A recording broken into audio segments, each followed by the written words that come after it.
Hello, everyone, and welcome back to the English Learning Podcast. I'm Jason, your host, and as always, I'm joined by my amazing co-host, Julia. Hi, Julia.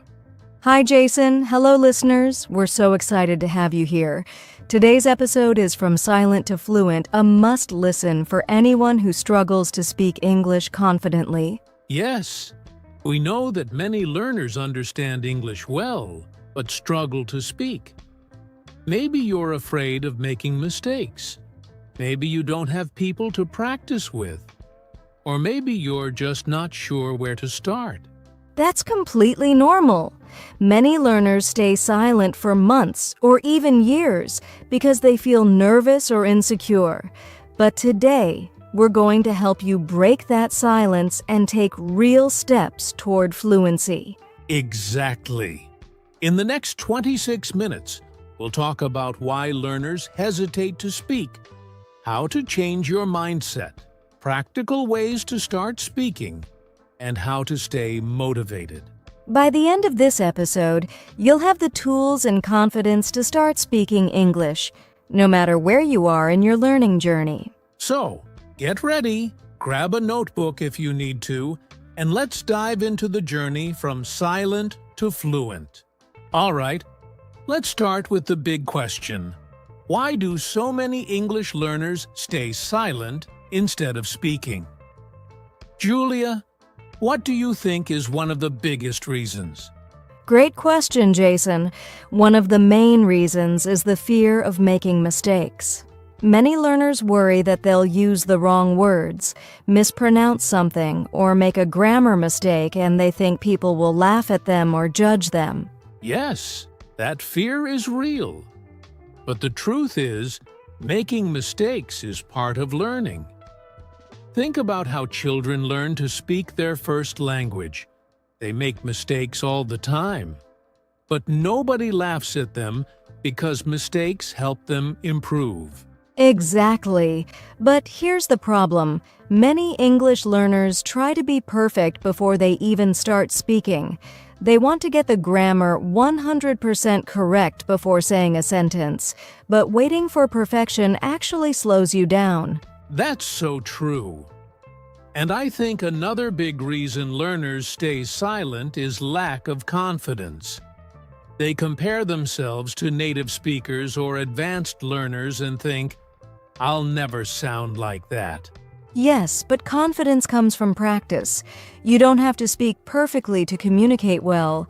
If you can express your ideas, even in simple sentences, you're already speaking English. That's an important mindset shift. But let's talk about another reason learners stay silent overthinking. Some people try to translate every word from their native language into English before speaking. Yes, and that makes speaking really slow and stressful. If you're always thinking, "Is this the right word? Is my grammar correct?" you'll hesitate, and eventually you won't say anything at all. Exactly. And that's why it's important to think in English instead of translating. We'll talk more about how to do that later in this episode. That's right. But before we move on, let's quickly mention one more reason not having enough speaking practice. Some learners simply don't have people to talk to, so they never get a chance to practice. That's a big challenge, but the good news is you don't need a speaking partner to start speaking.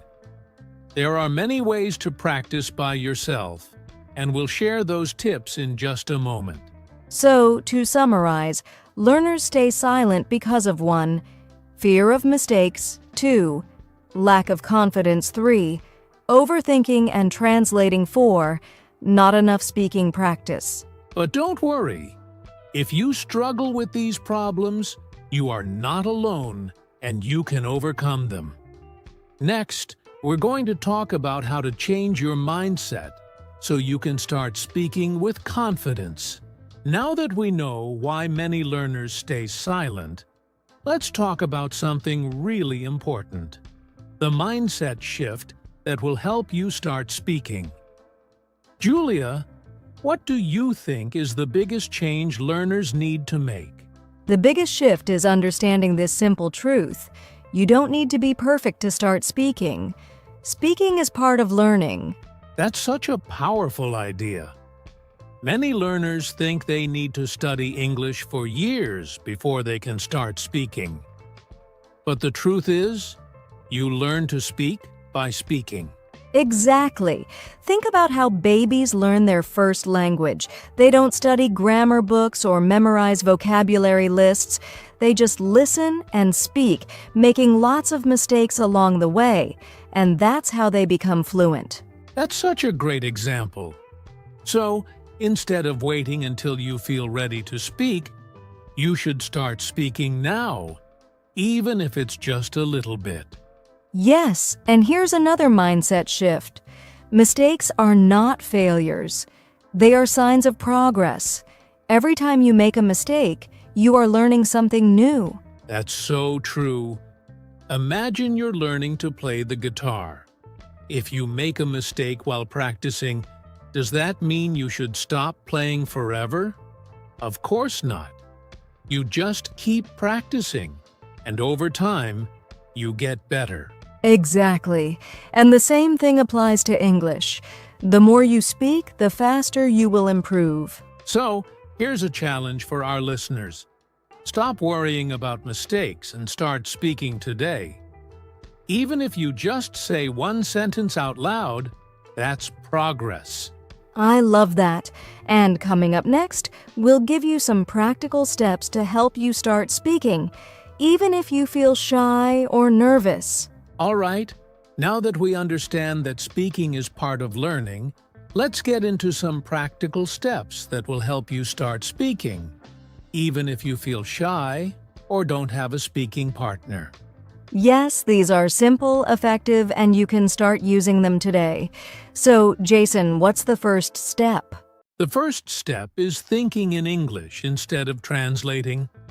Many learners try to translate every sentence from their native language, and that slows them down. Instead, try to describe things around you in English in your mind. That's a great tip. For example, if you see a red car, just think that's a red car. Or if you're eating, think I'm having lunch. This soup is delicious. Exactly. It's a small habit, but it trains your brain to process English faster. So when you speak, the words come more naturally. That's a great way to start. Another step is speaking to yourself out loud. You don't need a partner to practice speaking. Just talk to yourself about your day, your plans, or even what you see around you. Yes, you can describe what you're doing. Like, now I am making coffee. It smells really good. Or before bed, you can say, today was a great day. I studied English and learned new words. And if you feel a little silly talking to yourself, don't worry. It's actually a powerful way to build confidence and fluency. That's right. And here's another tip: use shadowing. Have you heard of this technique, Julia? Of course, shadowing is when you listen to an English speaker and repeat what they say immediately, copying their pronunciation and rhythm. Exactly. You can do this with podcasts, movies, or YouTube videos. Just pick a sentence, pause, and repeat it. It helps with pronunciation, speaking speed, and confidence. That's such an effective technique. And here's another step. Ask yourself questions and answer them in English. It's like having a conversation with yourself. Great idea. For example, you can ask, "What did I do today?" and answer, "I went to work, had lunch with a friend, and watched a movie." Yes, or what are my plans for tomorrow? And answer, tomorrow, I will study English for 30 minutes and go for a walk. This is such a simple way to train your brain to think and respond in English, just like in a real conversation. And here's one more step: use voice recording. Record yourself speaking in English and listen to it. That's a fantastic idea. When you listen to your own voice, you can hear your pronunciation and track your progress over time. So let's summarize these practical steps. 1. Think in English instead of translating. 2. Speak to yourself out loud about your day. 3. Use shadowing to copy native speakers. 4. Ask and answer questions to practice real conversations. 5.